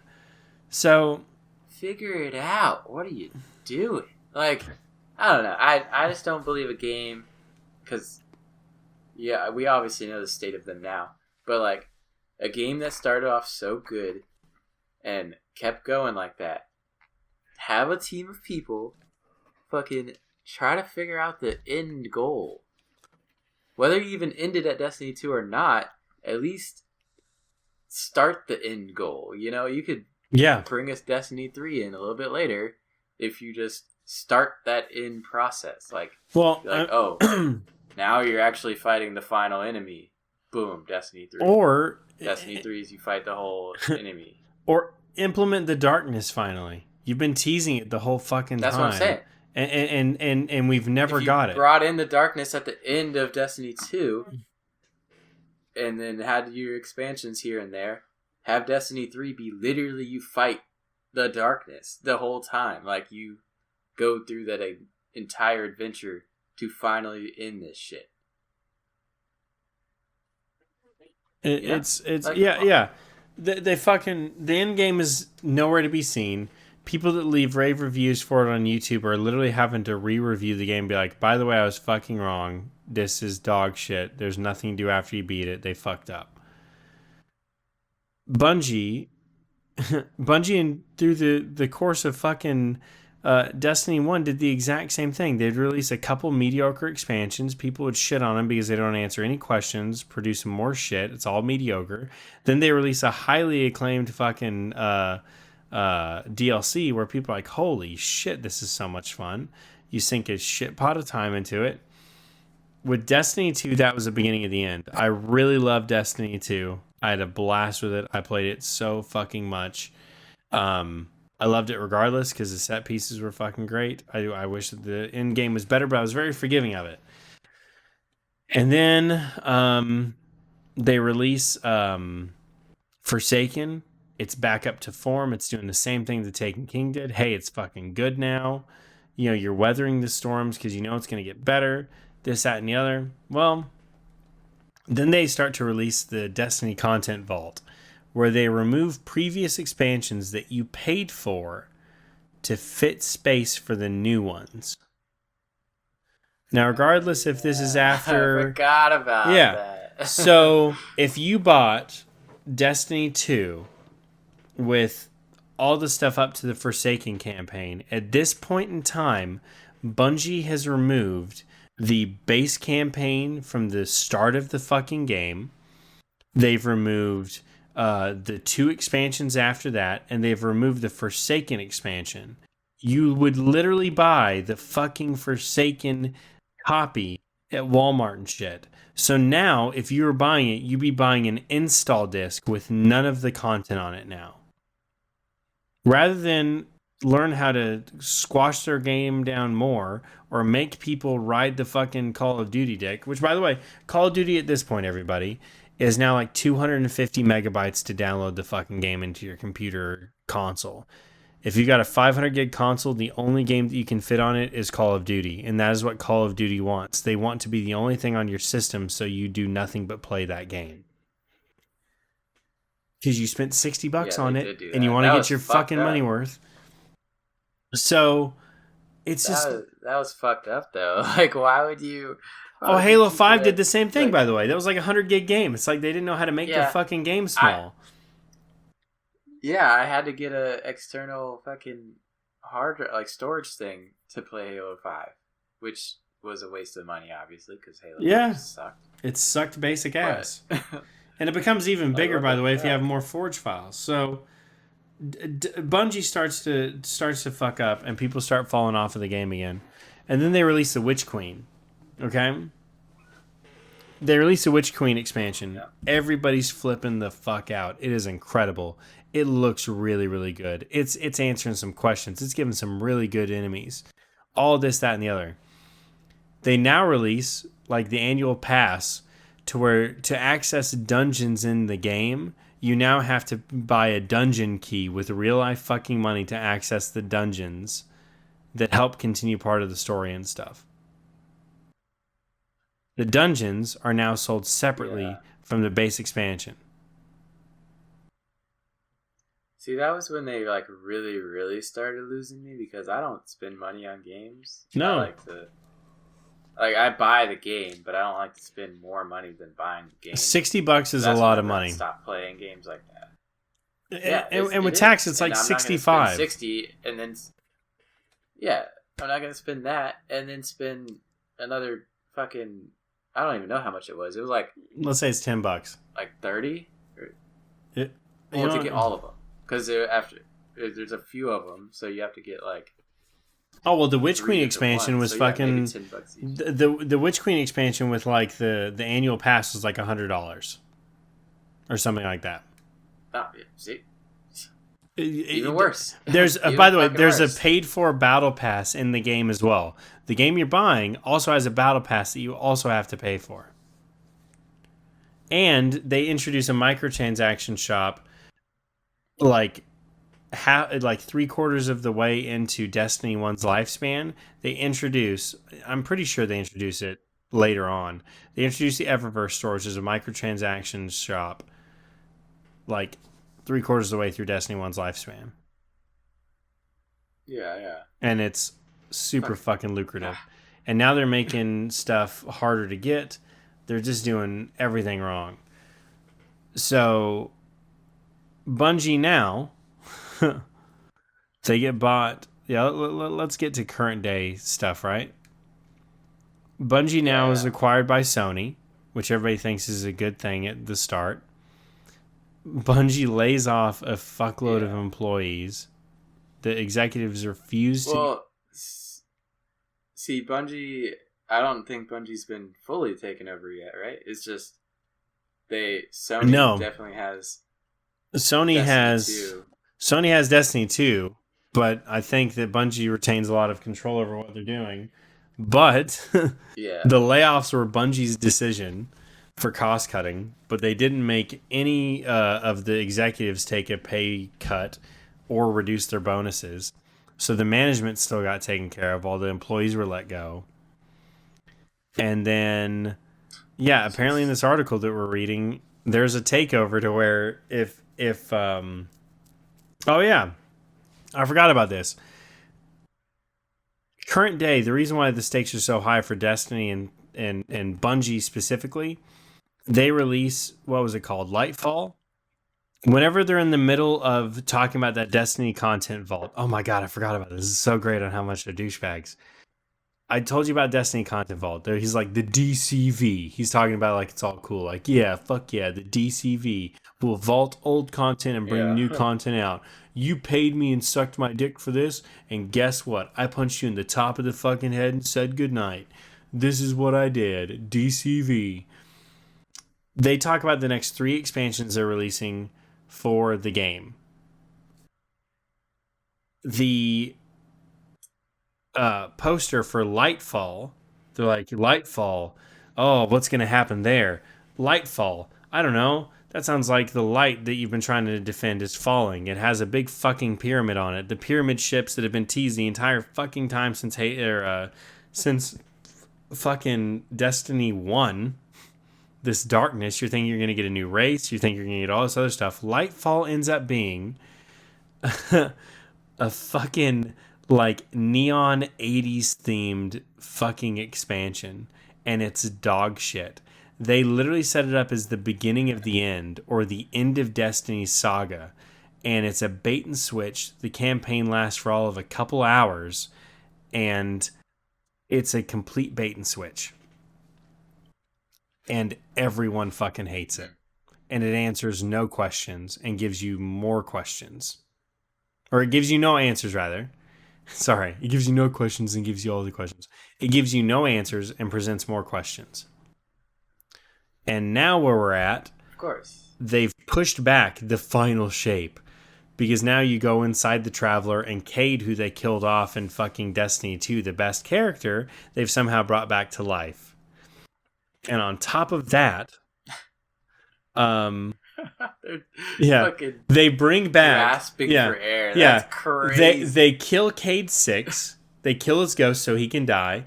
They don't get Nathan Fillion to voice him. They go with Nolan North, who does a really fucking good job of sounding like Nathan Fillion. He did a great job. They kill him off to bring him back in the final expansion for this Light and Dark saga that we know no fucking thing about at all. And now they've delayed it to make sure it's as good as humanly possible, because if it fails like it's going to, Sony is going to acquire Bungie outright. And somebody was saying something like fucking just absolve them pretty much. I hope Destiny disappears after the final shape. It doesn't deserve to exist anymore. There's some really cool moments, and their fucking corporate greed has destroyed all of it. It's 10 years and we know nothing about the enemy. We know a little bit. Oh, yeah. I'm sorry. I'm not letting you talk at all. I'm just ranting. No, go ahead. This is what people have been asking for, I guess. They literally fucking have, not in the campaign of Lightfall, describing exactly what the fuck went on and what the darkness is, or the Whisperer, the Wanderer, the Jerk-Offerer, whatever the fuck his name is. They address that. Yeah, it is. Yeah. In the game. Of course, that was him. They tell you the backstory of him in the darkness through a couple-minute cutscene that's really well done in the seasonal content. Not in the main campaign that you could have potentially paid $100 for, which I think includes your little battle pass. You have to get it outside of the campaign.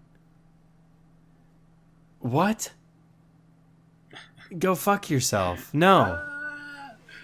That's crazy. Why are they doing that? That's... Let's say you paid $40 for it, Devin. I paid $40 to get fucking answers, not to pay $10 or however fucking much it takes to get more answers out of it. What? Bungie deserves to fail. They deserve to be absorbed and disappear. I don't think the Bungie should exist anymore. I don't think the 343 should fucking exist anymore. Why is that, Devin? Why would I want 343 to cease to exist? I mean, it's not like Halo's doing any justice either to any stories. Let's see, guys. Halo 5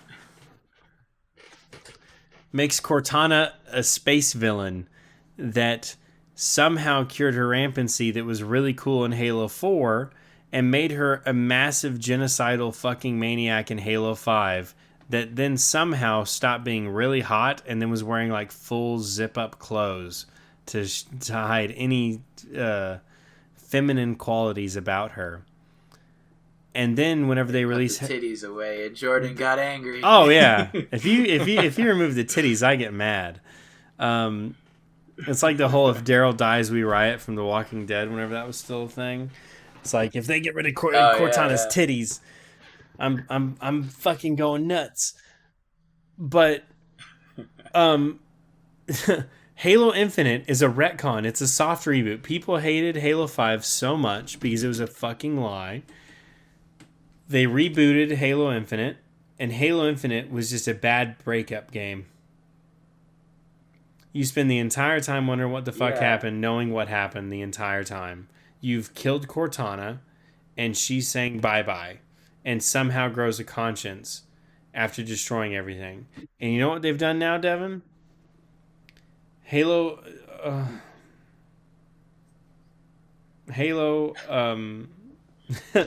Infinite, during the beta that they release, they tell you all day one maps and modes come out. Guys, at the beginning of this podcast, Devin, did we not just talk about System Link and all that fun shit and all the game? We didn't really go into the game modes, but there's a lot of game modes you're able to play, right? And you had Forge. Yeah. Halo Infinite releases with a bot game mode where you fight computer-generated or computer-controlled fucking AI bots. They release a Team Slayer playlist, and they release a big team battle playlist. And that's it. They give you 2 game modes. Halo... They're fucking backtracking so hard. That's crazy. Halo 1 in 2001, over 20 years ago, or 20 years ago, had at least like 10 game modes. They released it with 2. Yeah, it's over 20 years ago because Halo 1 was 2001. Yeah. And I think the 2021 or something, or like 2022 was fucking... Hey, no, it was like 2020 whenever... Oh, yeah, and they were also going to release Halo Infinite a year earlier. They delayed it by like a year, or like... Yeah, it was like a year delay, 6 months to a year, because the game looked like dog shit. And I thought it looked good because I haven't seen Halo in forever. And people were like, no, this looks like mud, and this is a next-gen console game, and it looks like dog shit. Halo... That's sad. That's just sad. Do you know that Microsoft said that in every CPU of the Xbox Series X, which by the way is a terrible fucking name for it, the Xbox Series X on their like CPUs or whatever have a little laser engraved Master Chief into them? Really? Yep. Phil Spencer also said if we lose our way with Halo, we lose our way with Xbox. Yeah, look how well Xbox is doing. I don't want to support Xbox at all. The only thing they've been doing is buying other game studios because they can't fucking do well themselves. They're getting their asses beat by Nintendo. By the way, Devin, Nintendo, I have nothing but good things to say about. Nintendo can release the same fucking game 40 different fucking times for the next 80 years and I'm still going to buy it. You know what I mean? Yeah. Like, they know it works and they're not trying to change what works. And the new games that they release are solid. Better. Yeah. Yeah.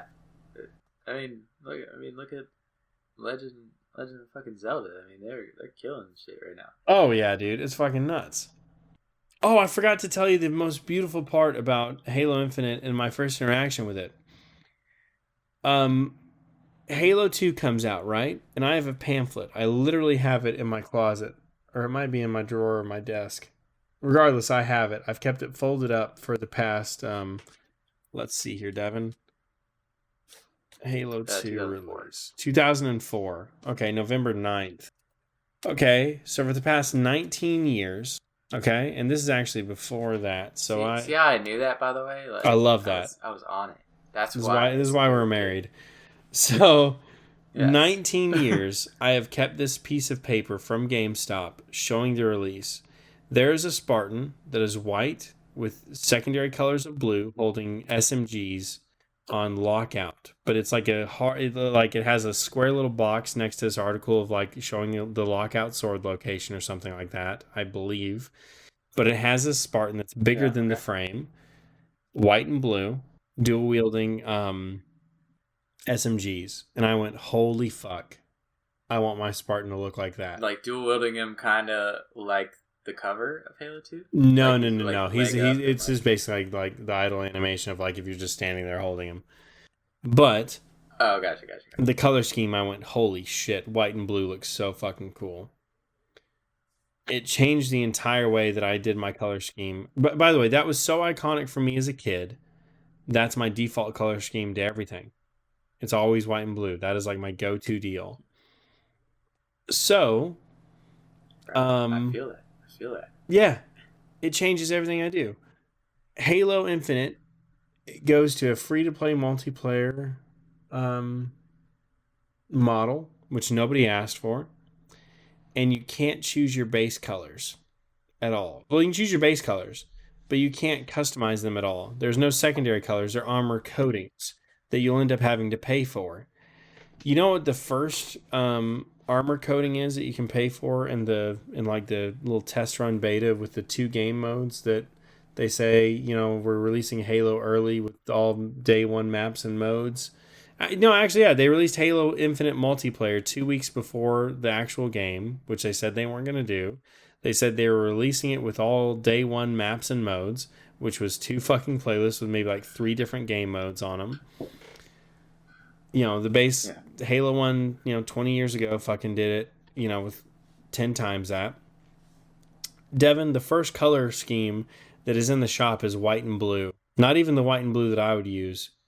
It was like a cyan blue and fucking like a bleached white. And the under armor of the fucking Spartan is white as well. So it doesn't even have the contrast that I want. You know what happened, dude? What?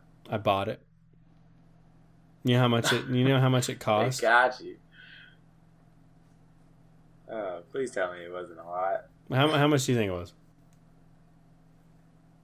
Just for that one armor set? Yeah, it was like an armor. It came with the armor and the coating for it. How much do you think I spent on it?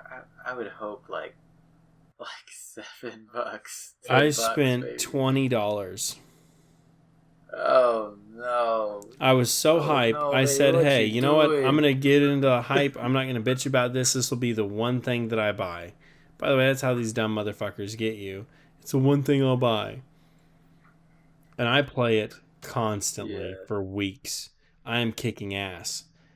There's no experience gained in the game. There's no ranking in the game. There's nothing.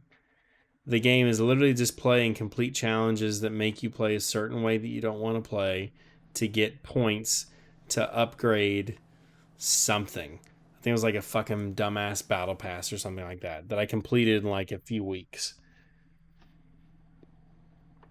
Halo Infinite. Damn. Killed Halo, dude. The campaign was a retcon and a bad breakup game. And it was fun, don't get me wrong. Open world Halo was kind of cool, but I think it should have been linear. Stick to linear games. It doesn't need to be open world. It was cool to an extent, bro, but it wasn't at the same time, if you get what I'm saying. Like, it didn't feel like a Halo game anymore. It didn't even feel like, it didn't feel like one before that, but it definitely didn't feel like one in Infinite. And I was just like, yeah, I guess I'm Master Chief, yeah, woo. The game, I didn't have any enthusiasm with it. No, the gameplay loop, fucking. By the way, the gameplay was solid. Like the time to kill, the way it felt to kill things, the fucking like popping noise it'd make whenever you finally landed that fatal shot. The gameplay was solid, but the content was not there. It was non-existent, and they released the game anyway. And they were gonna release it a fucking year before or 6 months before. And then people called them out and they stopped because they knew that they couldn't get away with it. Yeah, we should have bullied them more, honestly. It should have been a whole Sonic the Hedgehog situation here. Yeah. Oh yeah, dude. Imagine what would have happened in the Sonic the Hedgehog movie had people not bitched about it. It would have failed. Oh, it would have been awful. And guess what? First of all, it coming out now, I love it. It's the best video game fucking movies I think ever. Yeah. I think the Sonic movies are the best video game adaptations, period. Yeah. I don't even know what I could say got even close. I mean, I guess the new Mario movie was pretty good. Yeah, I mean, it was good, but it wasn't that great. Their Pokemon Detective Pikachu was okay, but not better than Sonic. I liked Detective Pikachu quite a bit. I thought it was a good movie. It wasn't nearly as good as Sonic was. And the Mario movie was cute, but it was more... It wasn't really... It was just kind of... It played it safe. And it kind of relied upon Jack Black to be funny. It was like Jack Black did what he couldn't do in Tropic Thunder, which was be enjoyable. Yes, I get that, yeah. But yeah, that's the type of bullying that we should have had towards Halo, like Bungie and 343, everybody over there, like just all of them. We should have just, hey, don't fucking do this, or else you will. Oh yeah, lose. Like let's go to let's get. It is 12:27 a.m. right now. All right. Let's check out Halo Infinite and how many people are playing it right now.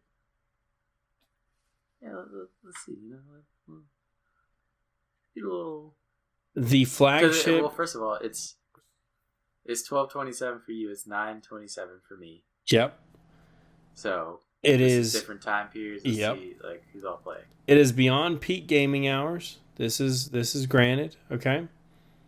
We're on Steam. Okay. We're on the community page of Steam. All right, at 12:28 a.m. on December 12th. There we go. We just timestamped the video. There are 4,578 people in game right now.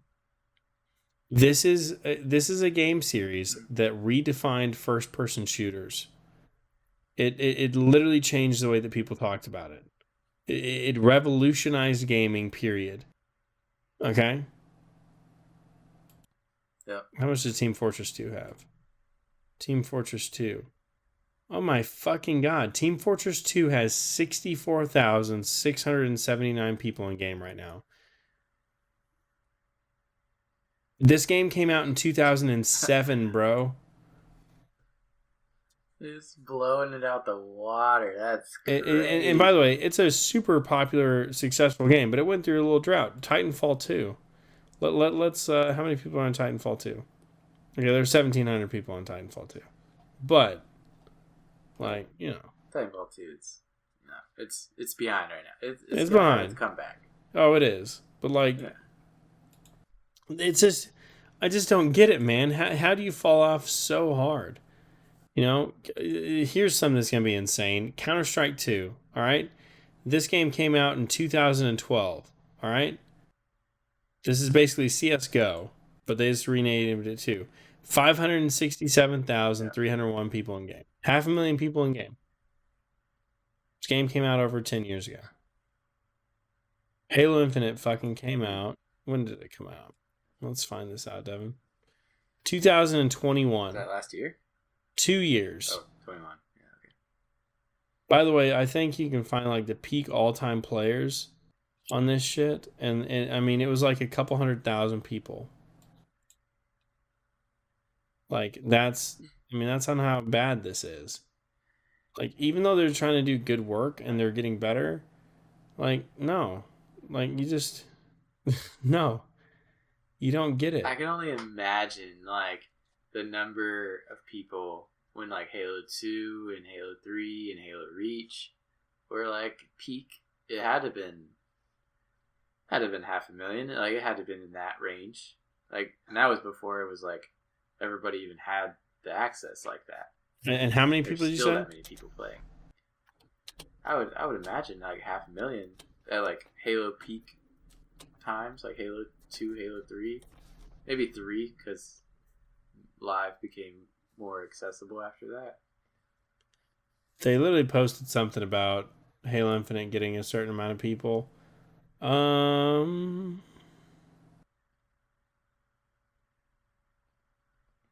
Let's see. It's yeah. Let's see. 98% of its player base. It's lost 98% of its player base. Let's see here. Oh yeah. Player base on Steam no longer plays the game. Although Halo Infinite had a total of 272,568 users during its all-time peak on Steam, SteamDB charts show that only 5,732 users are recently playing the game. So they literally are talking about they're talking about it, and they said like 500,000 people or something played the game. I mean it was bad. It was real bad. Halo Infinite. Oh, let's see. I wonder if there's an image for it. But like they literally had a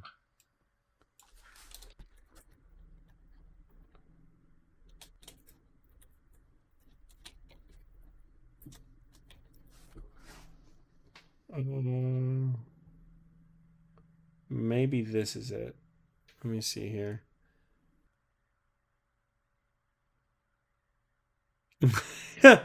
20 has been a big theme. We recently celebrated 20 years of Halo, and we're thrilled to announce that over 20 million Spartans joined us and made Halo Infinite the biggest launch in the franchise's history. 20 million people played this fucking game, bro.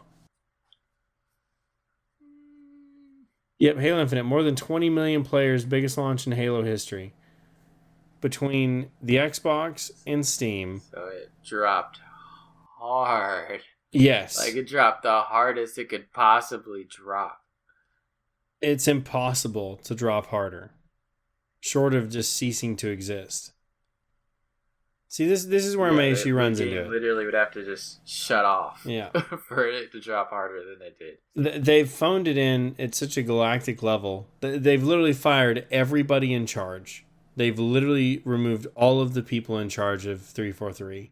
I think 343 should just cease to exist. I think that they need to shelve Halo for about 10 years and not fucking touch it. The IP needs to be put to rest. Xbox needs to refocus on what's actually going to fucking make their brand awesome and focus on that shit. Because it's not Halo.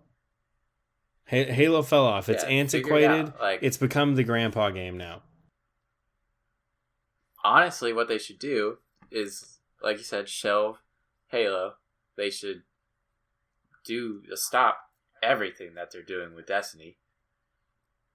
And they should bring Titanfall 3 into existence and like make that their fucking center point of bringing things back, and then create something new, something along the lines of what Xbox is about, but like just a new story, a new come up of the next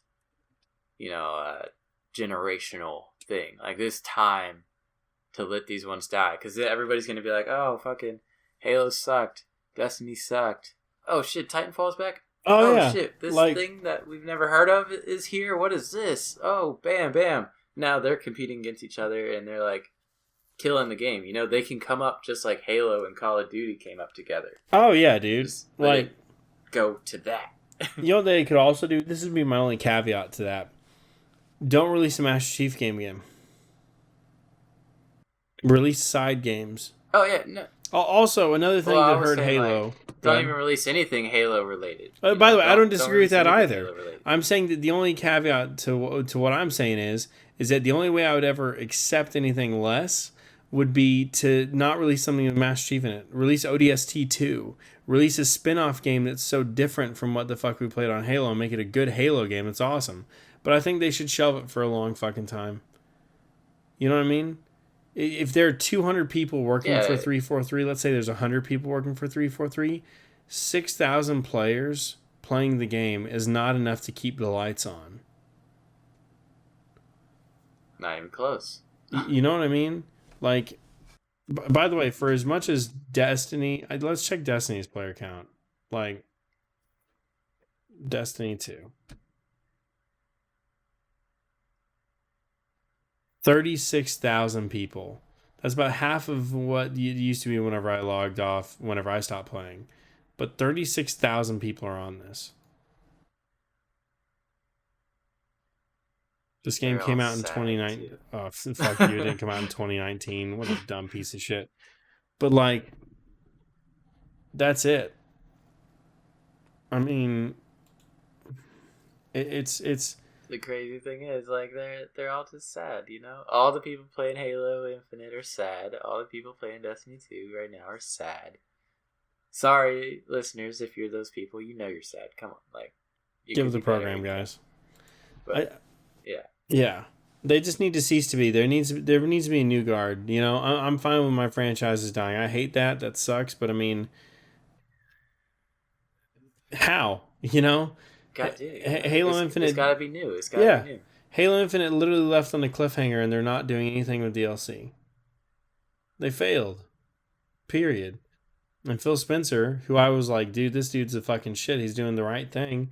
Is fucked up more times than I can count now. I don't trust anything that he says. You know, lit yourself fuck up. You know, a whole part of being successful is failing and then learning from those failures and making something great. Especially when it comes to video game creation. Like, as a team, come together, realize your failure, and move to the next big thing. Like, well, that's what the whole video gaming is about. That's what it's about. The bigger you are, unfortunately, the more stockholders or shareholders you have, all of these people that are worried about making their money back. But the whole deal is, man, you're going to make your money back so much better if you just do your fucking job right. That's what's so fucking stupid about it. It's like these bigwigs don't understand that if you make a really good game that's super fucking fun and doesn't take advantage of people's money, they're going to want to spend money more. You know what I mean? If I get a game that I love that's super fucking good and it doesn't force me to do anything, and there's ways that I can support those developers because they did such a good fucking job and they're not microtransactioning me, if there's any kind of add-ons that I could get for it, I'm more inclined to buy an add-on for something if I really like the game and it respects my time. Oh, yeah. Yeah. Go ahead. No, I was just agreeing. It was like, for example, just recently, I mean, all the Spider-Man games, like, I will go to the ends of the earth for those people. They did so good on all of them. Mm-hmm. Where I'm just like, I'll buy whatever DLC you want. Oh, yeah. Like, you need me to buy a plane ticket to come support something? I'm there. Like, yeah. Come on, let's do this. Where are we going? It pays off. It's that easy, you know? Just make the game good, and everybody will support you so heavily that you will make tenfold your money. Yeah. It's just, I don't get it, man. I mean, it's unfortunate, but I think that Bungie deserves all the bad Bungie, by the way, I don't know if you ever watched that. By the way, shout out to I Hate Everything. I need you to bring back your the Search for the Worst videos, because those are great. But he does an I Hate Bungie series pretty much of like each expansion he plays with Destiny. He's like, you know, always in an abusive relationship with Bungie on the expansions. Bungie's like fucking guy that's over some stuff. He's like, hey, you know, we need to churn out content. Even if the content isn't good, content is content. There's no barometer for good content there. It's that you have to produce it because you're going to buy it.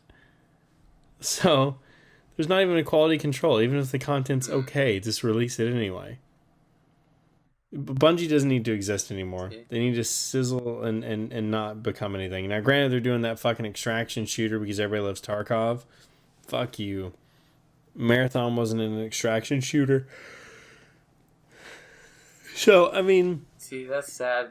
It's sad to hear that they are just like, oh, content is content. Because it's like, bro, it's not, though. It's just not at this point. People want to be invested. You know what I mean? People want to buy in at that level. And if they really are interested, they're going to buy in and you have them for life. But it doesn't mean they're your fucking piggy bank. With Halo, I was watching a YouTuber and that samurai armor that looks badass in the Halo Infinite, where they're like, okay, cool. They only have like, I don't even think it has a coating, by the way, for it. It has like a free coating that you got that makes you look like fucking Pepsi Man. And the YouTuber's like, if they literally charge me for the fucking color blue, I've lost all hope for this game. And the next fucking week, Halo for $5 gives you the option to buy the color blue for the event armor. A base color blue, $5. You've been able to choose your fucking color in Halo for the past 20 years, and they take that away. Brooke, Steven, hell, I don't know if we were playing games at that point in Halo 3, but everybody get put out with me because in between matches, in between matches, I would change my color. I'd be like, oh, well, fuck, maybe I'm doing bad with this color. Maybe I should switch up to this, or maybe I should change this armor. I was always changing my shit. With the way that it is now, by the way, it's just, no. They need to cease to exist. I don't think that 343... By the way, if you're an employee for 343 and you love your job and you're doing the best you can, I appreciate it. Same with the Bungie people. You guys are not to blame. I do have to say that, because I think that's an important deal. I don't think that the people that are just wanting to make a game that they love... It's not everybody. Yeah, it's not everybody. Yeah, it's not everybody that works there. Yeah, but it's not that. I think that they should find a place... I think that they should find a job at a company that's actually awesome. Because both fucking companies are a joke. That being said, like, this whole, like, Sony takeover, I think it would be good. You know, keep the people who really enjoy and do good work on their projects. Yeah. And, like, Sony, I mean, come on, Sony's not doing bad with their games. Like, oh, no, they're fucking releasing bangers. Like, and by all the way... the Spider-Man stuff, all the, like, the Wolverine that's coming out, like, everything that has been fucking bangers for the past, like, almost 5 years, I'd say, at least. Well, everybody shits on them for making it console exclusive. Like, that doesn't mean it's not good, though, you know? Like, here's the thing. People think it's dumb. I like it. I like console exclusive shit. It gives me a reason to get that console. You know what I mean? And if you're releasing a bunch of stuff for your system and you're doing a whole hell of a lot better, that's badass. Xbox is bragging on how their console is the most powerful one ever, and it's having trouble doing anything sometimes. It's almost a lie of what they've told people. So yeah, I mean, I was a PlayStation guy first, and I'll admit when Xbox was winning, but I don't think Xbox is winning anymore. No. Just because Sony is almost putting PlayStation over the top when it comes to shit like that. So, I know everybody's going to be like, oh, PC's better. But no, calm down. PC's fun, but we're talking about consoles. And by the way, I think I like console gaming more. Now, granted, there's a lot of stuff. Some of my favorite games on the planet are on the PC. All right? And I think they should be played on the PC. But I love the feeling of a controller. I love the time it takes me back into my life. It allows me to just focus on some really fun, cool shit. And it makes me feel like I'm playing a video game. Not that I'm not playing a video game on my computer, but there's something about a controller and a console and a disc that I really fucking love. I'm not picky, though. There's games on the PC that are fucking fantastic. And again, some of my favorites ever. And the PC has a lot more customization options for some of the stuff. I mean, granted, there's accessibility that's going on that's becoming nuts now, but all this stuff, it's just I just think that there's time for a shakeup, man. I think that bubble's popping, you know? Halo Infinite could have been a good game if it released complete, but I still think who's to say on how it would have done. I think Halo just might be tired. You know? Yeah, I mean, it's an old man now. I mean, like, what can we expect from Halo anymore? I mean, it's 20 years old, man. It's okay to retire. Yeah. It's okay to retire. You know, Halo, you did your job.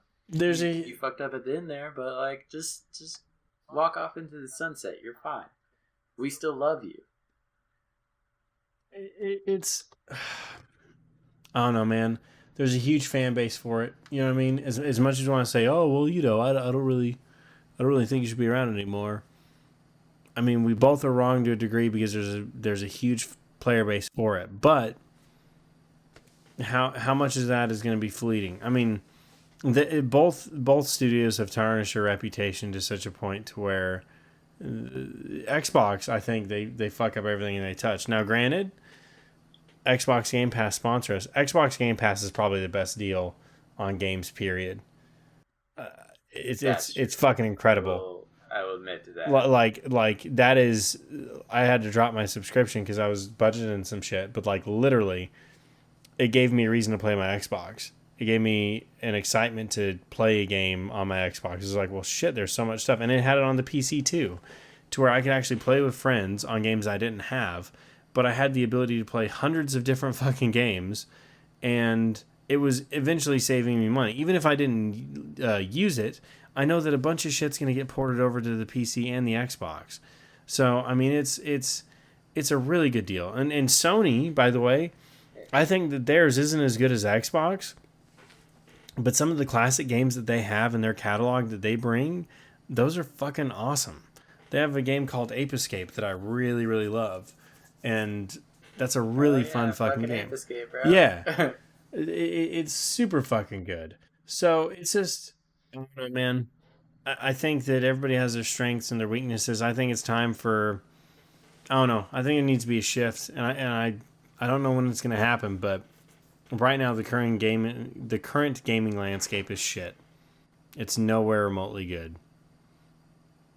And yeah, if I had to like talk about the gaming landscape right now, I would say that like I'm more inclined to play a single player game, which sucks because I want to play with the boys. Oh yeah, but like single player games are like they're fucking fantastic right now. Oh yeah, any multiplayer game that comes out is like either got a problem or it's just a fucking badly done Call of Duty or Halo or something. So I'm just like, okay, well, I'm not going to play that game. I'm play by myself, which sucks. But that's where we're at right now. It's just, God, what a depressing podcast. It's just battle rifle buttholes, bro. It's just battle rifle buttholes.